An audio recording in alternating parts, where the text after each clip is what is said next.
Omar TV show. Uyu ni Mr Omar wanyu ubasuhuje. Uyu munsi twagarukanye indi ngingo, twagarukanye ibintu bitanu utagomba gukora niba uri umusore ukaba utizeye ku ikofi cyangwa se utizeye ku mafaranga. Ibi bintu bitanu ntukabikore kuko nubikora mu by'ukuri bizakugabanyiriza icyizere mu bantu, dore ko iyo uri n'umukene icyizere cyo kiba ari na gikeya rwose. Uramenye ntuzabikore cyane.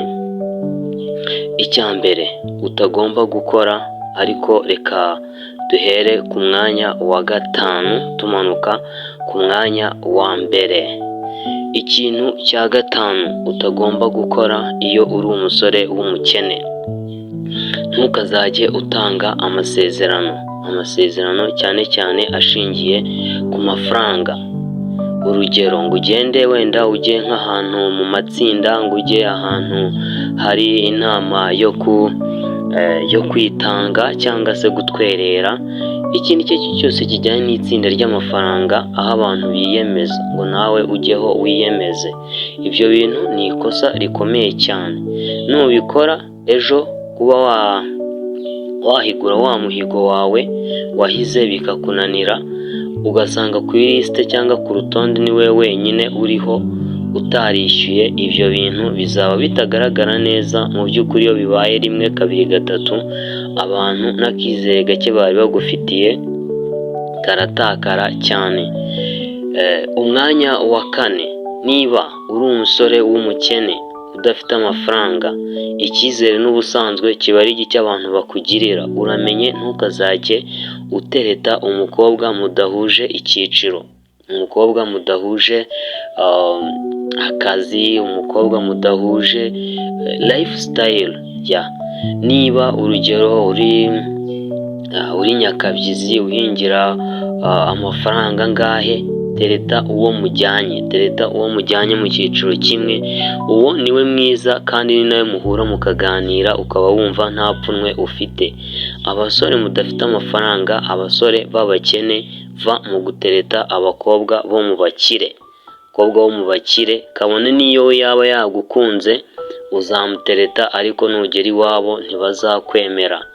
Hari n'abo muzi bajya babigwamo cyane rwose, bakahaburira ubuzima bitewe n'icyiciro we abarizwamo n'icyo iwabo w'umukobwa ari gushaka gutereta barizwamo. Rekera aho ngaho, gabanya. Ikintu cya gatatu utagomba gukora niba uri umusore w'umukene, umusore udafite amafaranga. Iyo mvuze ngo w'umukene, simba nkushinjije ubukene kuko ubukene bw'umuntu niwe uba ubyiyiziye, ariko hari n'ibiba bigaragara ku maso y'abantu. Niba rero uri umusore w'umukene wishaka kwifuza kubaho nk'uko runaka abayeho, wishaka kwifuza kwambara imyambaro ijyanye n'iya runaka, ubona umuntu yambaye inkweto imeze gutya na gutya, ngo nawe ngo urayishaka, kandi mu by'ukuri uzi neza yuko bigoranye, uzi yuko no kurya bikugoye. Rekeraho, baho mu buzima bwawe, wishaka kubaho mu buzima bwa bagenzi bawe. Ikintu cya kabiri ku musore udafite amafaranga, ufite ikofi iciriritse, gabanya ikigari cyane cyane kinagukurura ahubwo kuba utakora. Ugasanga umuntu afite ikigari cy'abantu bajya gukina imikino runaka ahantu, amakarita, za dame, zaki, ugasanga ni ya mikino igutwara umwanya wawe, ariko mu by'ukuri utabona umwanya wo kujya gukora ngo ushakishe urebe yuko nawe ejo cyangwa ejo bundi ikofi yawe yazabyibuha, ukazaba kashimane, ukazaba umujejeta faranga. Ikintu cya mbere niba uri umusore w'umukene utagomba gukora, reka gushaka kurya cyangwa se gushaka kubaho ubuzima bumeze nk'ubwa mugenzi wawe. Twavuze ureke kwifuza imyambarire n'iki, ariko tugeze ku byo kurya. Niba uri umusore w'umukene wishaka kurya amafaranga arengeje ayo ukorera, tuvuge ukoreye ahantu mu byizi y'ibihumbi 4 cyangwa 5, ubonye umuntu muri bya 5 yakoreye ariyemo 4, ntabwo uzahakura, ntuzi n'aho abika, nawe ngo reka nyarye. Uriya ariya mafaranga ariyo ashobora kuba ari inyungu, wowe ukaba uriye no mu gishoro. Gabanya rero gushaka kubaho ubuzima nk'ubwa mugenzi wawe ushingiye ku byo kurya, ku byo kunywa, ngo ubone ngo umuntu ngo anywenga amayoga ngo y'ibihumbi 30-40, ngo nawe ukeneye kuba wanywa iyo nzoga, kandi mu by'ukuri uzi ayo wakoreye, uzi uburyo ikofi yawe ingana, uzi uko ikofi yawe imeze. Rero guys, gabanya kubaho ubuzima nk'ubwa mugenzi wawe, baho ubuzima bwawe, kuko ubwo buzima bwawe ubayeho mu by'ukuri nubwo twavuga ngo uri umukene, ariko hari n'undi nawe ubwifuza, hari undi nawe wifuza kubaho nka kuriya ubayeho.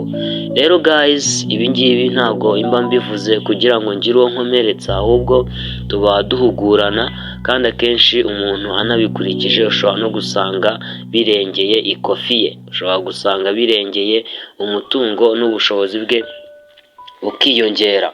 Shiti rero bavandimwe ba Omar TV Show, ni mwe muryango mugari dufite, turabashimiye kuba mukomeza kudukurikira. Niba ugeze kuri uyu munota ukiri kudukurikira, andikaho uti ndabakurikiye cyane. Ahasigaye like, comment, share mubikore kugira ngo n'abandi batumenye, noneho tujye dukomeza tubane tubagezaho n'ibindi bintu bigiye bitandukanye. Mu biganiro bitaha cyangwa se mu kiganiro cyakurikiraho, twabagezaho ibintu 5 utagomba gukora niba uri umusore cyangwa uri umugabo ufite amafaranga. Ibintu 5 utagomba gukora rwose bishobora kukwicira izina, bikagusiba ku ikarita y'abajejeta faranga. So that's your boy Mr. Omar. Iyi ni Omar TV Show, aho muri hose turabashimiye kandi twanabasuhuje rwose. Mukomeze mugire ishya n'ihirwe.